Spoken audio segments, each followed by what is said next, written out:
न तद्भासयते सूर्यः न शशाङ्को न पावकः यद्गत्वा न निवर्तन्ते तद्धाम परमं मम।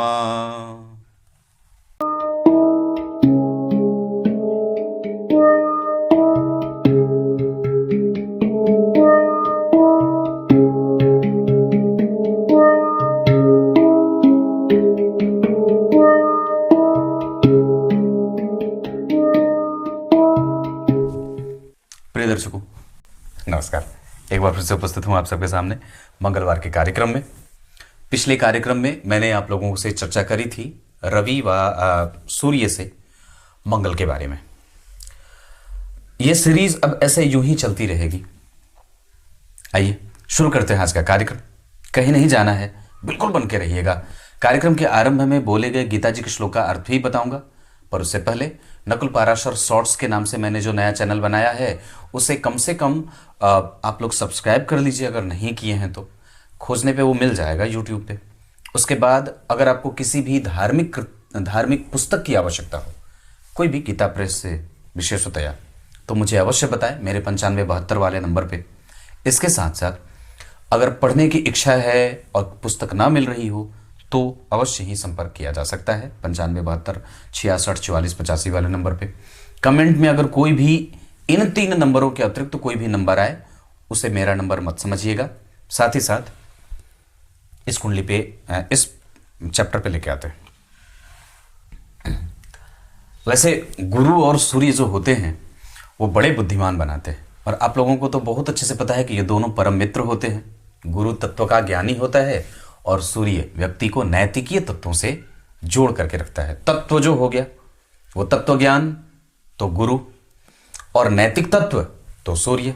मतलब नैतिकता होता है ना, नैतिकता के आधार पे मैं इस्तीफा देता हूं, नैतिक जिम्मेदारी लेते हो, ऐसा ही होता है ना ऐसा। हाँ, तो ऐसे अब इसको समझने की और भी बात है कि सूर्य जैसा ग्रह व्यक्ति को कभी कभी, और गुरु जैसे जो ग्रह होते हैं वो बिगड़ने नहीं देते, पर जब बिगाड़ देते हैं तो उनका सुधारना बड़ा मुश्किल होता है। हाँ, जब ये बिगड़ जाए तो फिर मेरे पास एक कुंडली आई थी पश्चिम बंगाल से। कोई जातिका थी, वो मुसलमान थी, मुस्लिम समुदाय से थी, नाम याद नहीं है। उनकी कुंडली में उनके पति की कुंडली धनु लग्न की थी और लग्नेश 12 में बैठे थे, और वो उनका पति उनको खूब गालियां देती थी। फोन पे जब बात हुई मेरी, बहुत, पंडित जी मत पूछिए, ये इतना मतलब दुष्ट आदमी है कि नाक में दम करके रखा है, मेरी सारी डिग्री इसने चुरा रखी है, नहीं देता है, और बहुत पैर के रखा है। तो ऐसा मतलब वो बिगड़ जाए तो फिर उनका संभालना बड़ा मुश्किल होता है। पर धनु लग्न में आप ये विचार करें, या धनु लग्न, सिंह लग्न और मीन लग्न, ये तीनों इस लग्न के अधिपति बनते हैं, दोनों ग्रह, तीनों राशियों के। जब आप इनकी प्रकृति समझेंगे तो आपको पता चलेगा कि ये दोनों ही ग्रह बड़े ही जातक को कभी भी बहुत ज्यादा कुकृत्य करने वाला नहीं बनाते, नृशंस हत्यारा नहीं बनाते। हाँ, वो हिंसक नहीं होता, वो हिंसक नहीं होता, बदला लेने की फिराक में थोड़ा कम रहता है, और थोड़ा स्वतंत्र विचारधाराओं के साथ ये दोनों लोग चलने वाले होते हैं। सिंह वाले अपने हिसाब से काम करते हैं, उनके काम में कोई हस्तक्षेप ना करे तो उन्हें बड़ा अच्छा लगता है। वो शासक होते हैं, इस वजह से राजा को किसी का आदेश अच्छा नहीं लगता, वो अपने हिसाब से काम करना चाहता है। बदसलूकी उसे बिल्कुल भी बर्दाश्त नहीं है। और सिंह लग्न वालों को एक बड़ी अच्छी बात हो, उनको कम बोलने वाले लोग बड़े अच्छे पसंद होते हैं। जो सिंह लग्न के लोग हैं उनको वाचाल लोग बहुत अच्छे नहीं लगते, वो शांति प्रिय होते हैं, ऐसा तो नहीं कह सकता, पर हाँ वो कम बोलना ज्यादा पसंद करते हैं, और निर्णय सुनाना उन्हें बड़ा अच्छा लगता है। गुरु और सूर्य जब किसी भी भाव में एक साथ बैठेंगे तो इसे अच्छा कहा जाएगा, और ये बड़ा अच्छा होता है। मतलब बहुत सारे मामलों में आप उसमें जिम्मेदारी से अपना काम करने वाला बना सकता है जातक को, उस भाव का संपूर्ण फल वो निचोड़ देते हैं। आपको मैं एक बड़ी अच्छी बात बताता हूं। ये जो भाव है 12, ये इसको आप ऐसा समझ सकते हैं कि ये एक वो स्थान है जो गुणों से भरा पड़ा है, जो गुण और अवगुणों से भरा पड़ा है। अब ग्रह इसमें अगर अच्छे से बैठ जाए तो उसके सारे अवगुण हटा दे और सारे गुण निकाल ले और जातक को दे दे। समझने की कोशिश करिएगा, ये जो लग्न है, धन है, तृतीय है, चतुर्थ, पंचम, ये 12 जो भाव हैं, ये एक ऐसे दुर्ग हैं, ये एक ऐसा किला है, ये एक ऐसा क्षेत्र है, ये एक ऐसे आकाश का एक ऐसा कोना है जो बिल्कुल ही भरा पड़ा है अच्छाइयों से। और अगर वहां एक अच्छा ग्रह बैठ जाए, खुश होकर के बैठ जाए, तो वो अच्छाई सारी जो है वो अपने जातकों को दे देती है, मतलब वो उस जातक को मिल जाता है। मतलब अगर यहां कोना ये बहुत बड़ा बढ़िया बना तो अब वो उसको हर तरीके से भरने का काम करे, धन दे, ऐश्वर्य दे, पद दे, प्रतिष्ठा दे, ज्ञान दे, वैराग्य दे, जरूरत पड़ने पे चीजों को त्यागने की क्षमता दे, आलस्य न दे, प्रमाद न दे, सत्य बोलने की ताकत दे। भले सत्य बोले पर मित्र भले बनाए न बनाए, दुश्मन बना ले। ऐसा कई बार सत्य बोल करके ही दुश्मन बना लेता है, कई बार असत्य बोलना नहीं चाहता, कभी भी किसी भी हाल में समझौता नहीं करना चाहता, समझौतावादी नहीं हो, नहीं मैं काम करूंगा तो नियम से, और काम करूंगा तो शास्त्रोक्त, काम करूंगा तो वेद के आधार पर, नहीं तो नहीं करूंगा। ऐसा तो ये भाव, मतलब जितनी भी अच्छाइयां हैं वो सब उस भाव का निचोड़ करके जातक के पास दे देते हैं। लो जी लो, जी लो अपनी जिंदगी, है ना। दूसरा, अगर सूर्य से दूसरे भाव में गुरु बैठेंगे, जहां भी सूर्य आपकी कुंडली में बैठे हैं, अगर वहां से एक घर आगे, मतलब सूर्य यहां तो गुरु यहां, सूर्य यहां तो गुरु यहां, सूर्य यहां तो गुरु यहां, एक घर आगे अगर ऐसी कोई बात हो तो भी उसका, मैंने यहां पे बराबर का जो है वो निशान लगाया है। इसका अर्थ है कि बराबर है, मतलब ठीक ठाक है, बहुत ज्यादा अच्छा नहीं है तो बहुत बुरा भी नहीं है। यहां पे कई बार विद्या अध्ययन में मुश्किल होती है, धन इकट्ठा करने में दिक्कत होती है, आएगा जाएगा भी, रुकेगा नहीं। पर इसका अर्थ यह नहीं कि आपका काम कभी बिगड़ेगा धन के कारण, ऐसा तो कभी नहीं होगा, आपके काम सारे बनते जाएंगे। हां, बजट बनाने में दिक्कत होगी, कई बार कुटुंबजनों से भी मतभेद होता रहेगा, और कई बार व्यक्ति कुछ किया नहीं है फिर भी उसको भुगतना पड़ता है। कोई दूसरा गलत काम करके गया है पर आप भुगत रहे हो, ऐसा नुकसान किसी और ने किया था पर भरपाई आप कर रहे हैं। यह जीवन में लगा रहता है। मतलब इसके फायदे ये हैं कि धन से संबंधित समस्या नहीं होती, इसके फायदे ये है कि व्यक्ति का समाज में प्रतिष्ठा बना रहता है, और इसका फायदा ये होता है कि व्यक्ति कम से कम आपके सामने कोई आकर के आपका तीव्र विरोधी नहीं बनेगा और बोलेगा नहीं, ना एकदम नहीं, ये बड़ा खानदान है इसके सामने बोलो मत, ये बड़ा व्यक्ति है इसके सामने अपनी गंदगी ना फैलाओ, ये प्रतिष्ठा बनी रहती है। और साथ ही साथ व्यक्ति के एजुकेशन में बाधाएं नहीं आती हैं। मतलब कई बार होगा कि आप पढ़ने में आपका मन ना लगे पर किसी ना किसी तरीके से शिक्षा पूरी हो जाती है, आरंभिक शिक्षा। इसके अतिरिक्त सूर्य से गुरु जब दूसरे भाव में जाते हैं तो व्यक्ति को बहुत ज्यादा भोजन में रुचि उस तरीके की नहीं रहती। ठीक है, बहुत ज्यादा नहीं खाएगा, ऐसा नहीं है कि मतलब पूरा परोस के उड़ा दिए, ऐसा नहीं होगा, बिल्कुल शांत करेगा, गंभीर होता है, बुद्धिमान तो होता ही है, पर हाँ उसको कई बार उसका संपूर्ण फल नहीं मिलता है, बराबर, कम या सामान्य मिलता है। आप इसको किसी भी तरीके से देखेंगे तो सूर्य से गुरु जब दूसरे भाव में बैठेंगे तो उसका संपूर्ण नहीं, थोड़ा कमजोर परिणाम मिलेगा। तीसरे भाव में बहुत अच्छा, भाइयों से सुख, अपना संपूर्ण मेहनत का संपूर्ण परिणाम, सबका चरित्र चिंतन करने वाला, समाज के बारे में सोचने वाला, दांपत्य का सुख बढ़िया भोगता है। उसके बाद अंगों से उसके कोई भी कमजोरी नहीं देखी जाती है, उसके सारे अंग बिल्कुल ही मजबूत होते हैं और व्यवस्थित होते हैं। साथ ही साथ वो कभी भी कोई भी ऐसा निर्णय नहीं लेता जिसमें बाद में उसको पश्चाताप की अग्नि में जलना पड़े। सूर्य से तीसरे घर के गुरु व्यक्ति को बुद्धिशाली, गौरव प्रदान करने वाले, मतलब कोई ऐसा व्यक्ति काम करके चला जाए जो बाद में बड़ा ही प्रसिद्ध होता है, या वो अपने जीवन में गौरवान्वित महसूस बार बार और कई बार करता है, ऐसा है। चौथे भाव के गुरु अच्छे नहीं होते, यहां घर परिवार में कमजोरी होती है, कई बार पिता से मतभेद बनता है, माता ज्ञान देने वाली होती है, इस वजह से कई बार उसको बुरा लग जाता है, माताएं पीछे पीछे घूमती रहती है, बेटा ये कर दो, बेटा ये खा लो, बेटा ये कर लो, बेटा ये वो, अब बेटा जो है वो उसको लगता है कि नाक में दम कर के रखा है। हाँ, पर यहां एक बड़ी अद्भुत बात यह होती है कि पत्नी बड़ी सुशील और शांत मिल जाती है और गंभीर और समझदार मिल जाती है।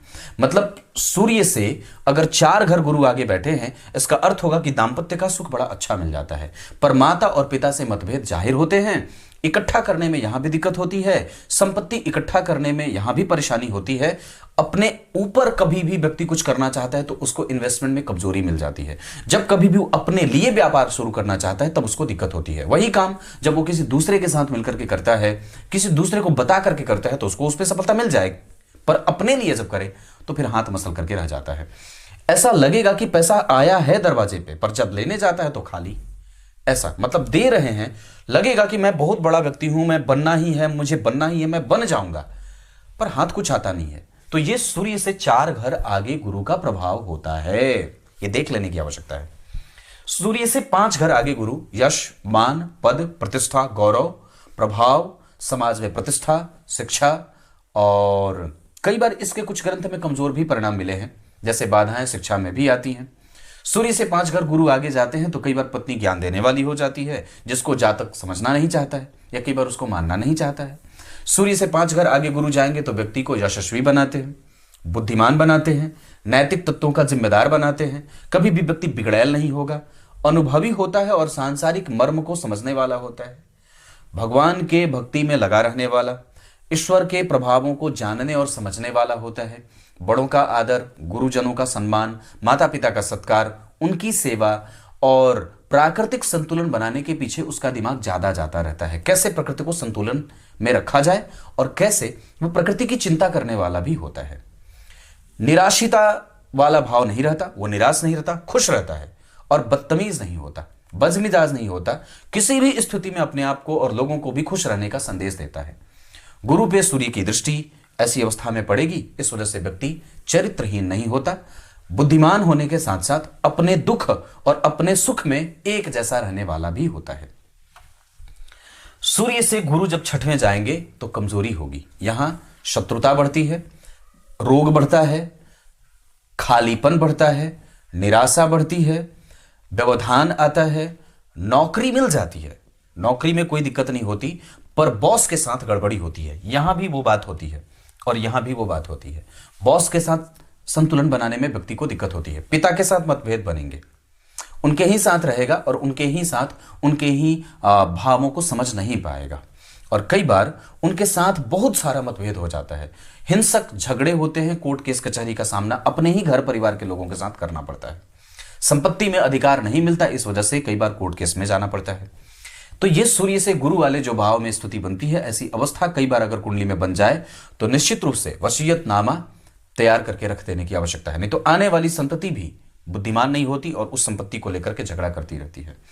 पूर्व जन्म से ही व्यक्ति को कई बार कष्ट मिलता रहता है। इसके अतिरिक्त अगर आपके पूर्वजों ने बहुत सारे धन इकट्ठा करके रखे हैं तो जैसे ही हाथ में आ जाए वो छूट जाता है। ये बात यहां पे भी लागू होती है और यहां पे भी, इसका नेगेटिव पक्ष था, यहां पे भी ये बात लागू होती है।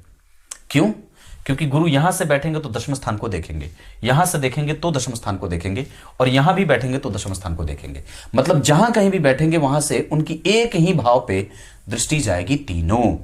इस वजह से कई बार व्यक्ति का जो सामाजिक स्टेटस होता है वो थोड़ा कमजोर, थोड़ा प्रभावित, और उस कारण से कई बार घर परिवार में कलह का वातावरण मचता रहता है, जिसके कारण आपका जो सम्मान है, सम्मान कौन है? हमारे पिता, हमारे वो आदर हैं, वो हमारे सत्कार के कारण हैं।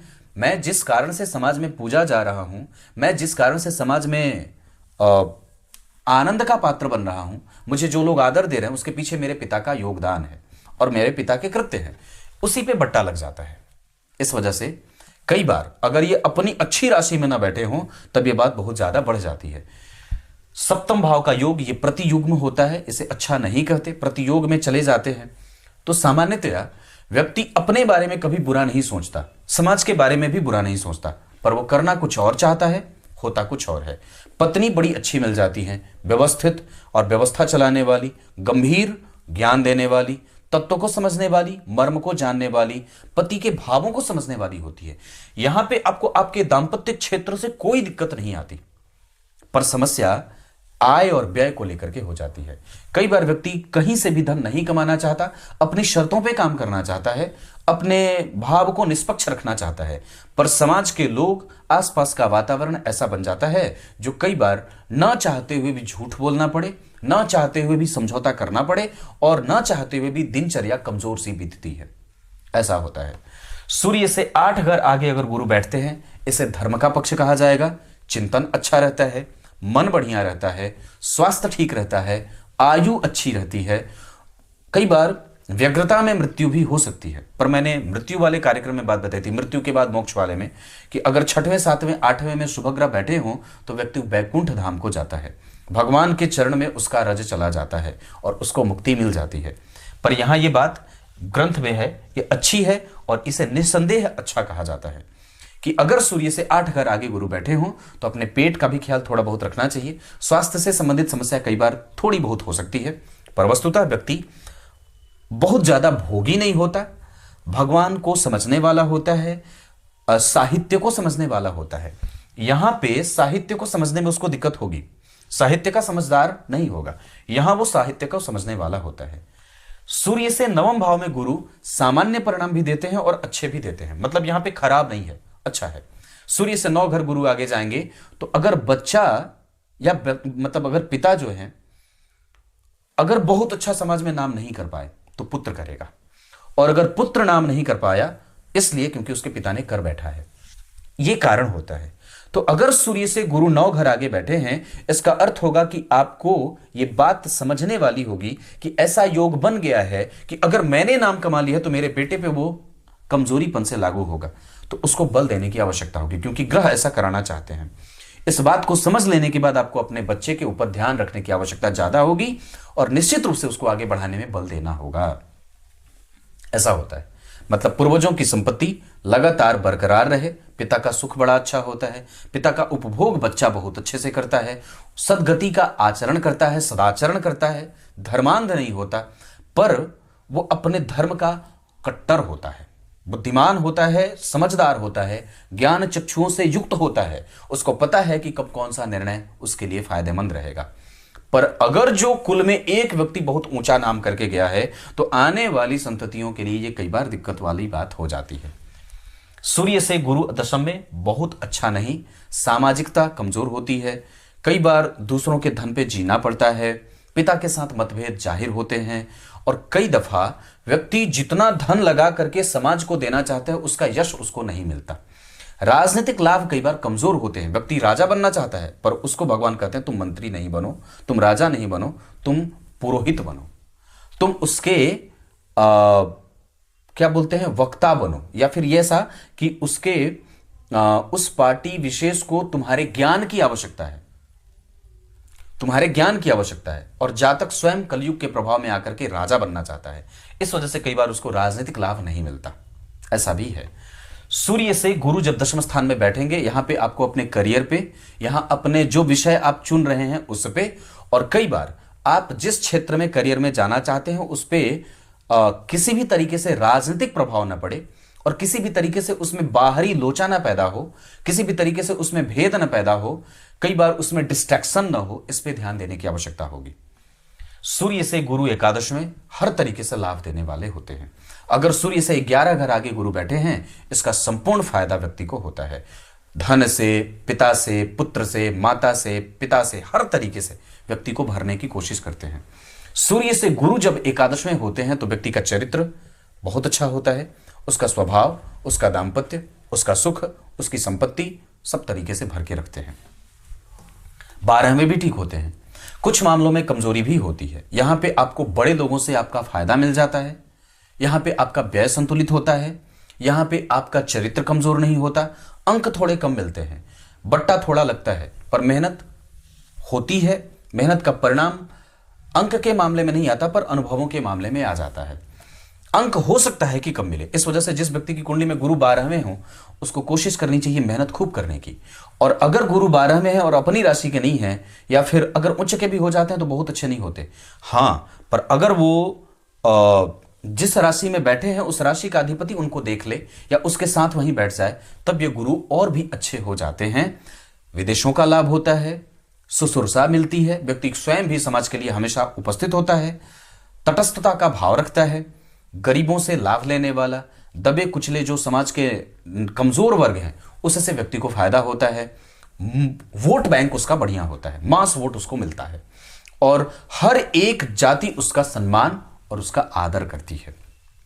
ये सूर्य और गुरु जिसकी कुंडली में अच्छे हों वो व्यक्ति बहुत हद तक चरित्रहीन नहीं होता और कभी भी सत्य के साथ समझौता नहीं करना चाहता है जब तक उसके ऊपर किसी का दबाव ना हो। क्लियर है? अब आइए आपको गीता जी के श्लोक का अर्थ बता देता हूं। गीता जी के 15वें अध्याय के 6वें श्लोक में भगवान ने परम धाम के बारे में चर्चा की है कि जो व्यक्ति परम धाम को जाता है, मैंने कल के कार्यक्रम में बात कही थी, तो परम धाम वो जो न तो सूर्य, न तो चंद्रमा, न तो अग्नि उसको प्रकाशित कर सकती है, वही परम धाम है।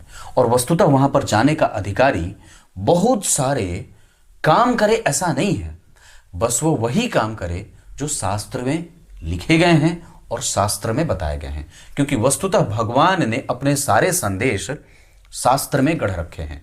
विभिन्न प्रकार के ऋषि महर्षियों के द्वारा उनकी बुद्धि में अपने आप को प्रतिष्ठित किया है, बिठाया है और फिर उनके माध्यम से अपना संविधान लागू करवाया है या बताया है कि मुझ तक तुम कैसे पहुंच सकते हो, उसके नियम क्या हैं, उसके क्या क्या प्रभाव बताए गए हैं। तो प्रभाव ये है और उसका फल प्राप्ति कि व्यक्ति परम पद को प्राप्त हो जाता है। तो परम पद की प्राप्ति, परम पद कौन है? यही है जिसको न तो सूर्य, न तो चंद्रमा, न तो अग्नि प्रकाशित कर सकते हैं और न उसे प्रभावित भी कर सकते हैं। क्लियर है? तब तक के लिए इजाजत दीजिए, कल एक बार फिर से उपस्थित होंगे आप सबके सामने। तब तक के लिए बहुत बहुत नमस्कार।